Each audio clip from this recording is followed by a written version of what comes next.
Hello, Janaki kitchen मध्ये आपले खूप खूप स्वागत आहे। पडवळाची भाजी आज मसुराची डाळ टाकून आपण करणार आहोत। पडवळ हे वेलवर्गीय फळ आहे, हे जे अत्यंत पौष्टिक व औषधी आहे। आज आपण याच पडवळाची खमंग व पौष्टिक भाजी करणार आहोत। त्यासाठी मसुराची डाळ आपण अर्धा तास भिजत घातलेली आहे आणि हे छान आपण पडवळ स्वच्छ करून घेतलं। बियांनीवर होत्या म्हणून बिया काढून घेतल्या आणि हे छान उभे उभे असे काप करून घेतलेत आपण पडवळाचे। आता आपण त्याची भाजी करून घेऊ।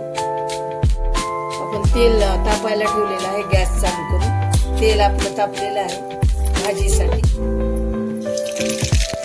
मोहरी टाकून घेऊ, थोडीशी जिरं टाकून घेऊ, त्याला टाकून थोडीशी आलं आणि ठेचून घेतलेलं आहे। समजा त्यामध्ये ठेचून घेतलं, त्याला टाकून आता पडवळ शिजलेलं स्वच्छ विच्छ धुवून घेतलेलं आहे आपण। पडवळ घेऊन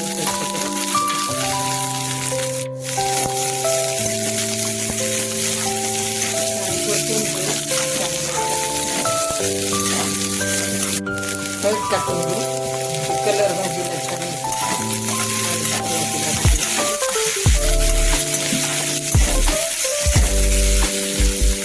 टाकू आपण कढीपत्ता, त्याला टाकू कोथिंबीर आणि छान परतून घेऊ। हे आपण 2-3 मिनिटं चांगलं हलवून घेतलं, थोडीशी मूळ झालेली आहे। तर तोपर्यंत आपण ही डाळ टाकून भिजलेली डाळ जी आहे ती मसुराची आणि चांगलं ह्याच्यामध्ये आपल्याला शिजवून घ्यायचं आहे।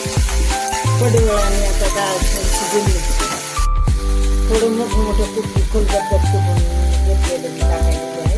तुम्ही भरपूर टाकू शकता, मी थोडं टाकलेलं आहे, खूप जास्त वापरत नाही। ते थोडंसं तिखट,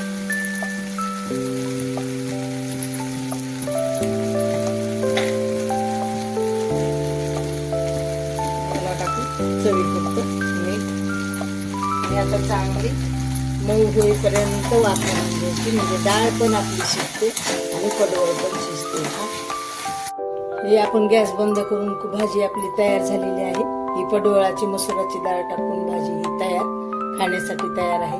ही पौष्टिक, खूप आयुर्वेदिक अशी ही भाजी आपली तयार आहे। आपली बघा मऊ छान फोडी झाल्या। ही प्रवासासाठी न्यायला सुद्धा खूप छान आहे, बघा किती छान झाली आणि 2 दिवस ही टिकते। अशी प्रवासात किंवा असं कुठेतरी न्यायची असेल तर नक्की अशी करून पहा। सबस्क्राईब